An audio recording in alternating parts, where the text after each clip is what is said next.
Hi everyone, today we're going to be looking at Lab 4 using Spring Force, and we're going to use a video in Tracker to see what we have. So as you can see, this is the footage. I adjusted the calibration stick to 0.7 meters as was indicated in the lecture, and I also have the coordinate system with the negative y-axis facing downward. And we have our two graphs separating the x position data and the y position data as the spring object moves along. And we can compare these in this graph we have here. And as you can see, I use the point center of mass in order to get a rough estimate of what these coordinates should be. And we'll use these in VIDLE and to use in our computational model. So after saving our data to a CSV file, we have it put into VIDLE using the spring motion file. So as you can see here, that's where the information is coming from. But coming back to the top, we have the mass of the object, which was 0.402 kilograms. And our starting position comes from our tracker, using the rough estimate that I had from the center of mass.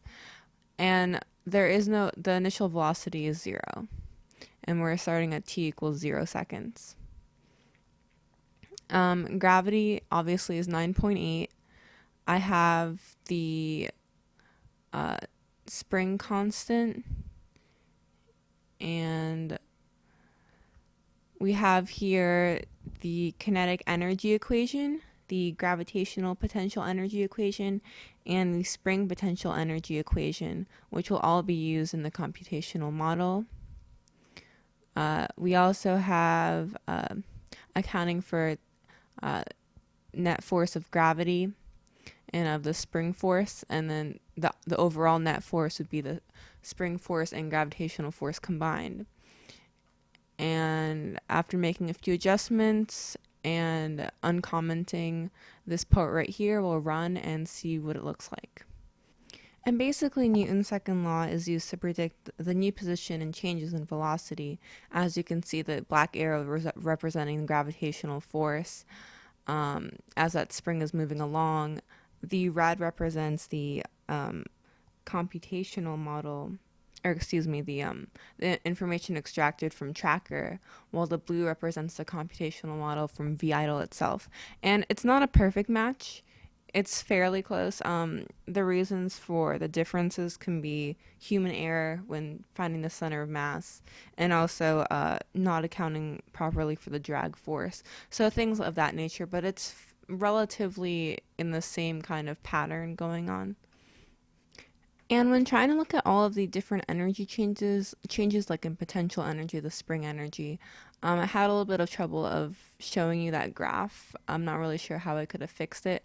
But basically, if the combined energy should equal 0, which would validate the energy principle, the different changes in energy can have different values, but overall the combined energy should equal 0.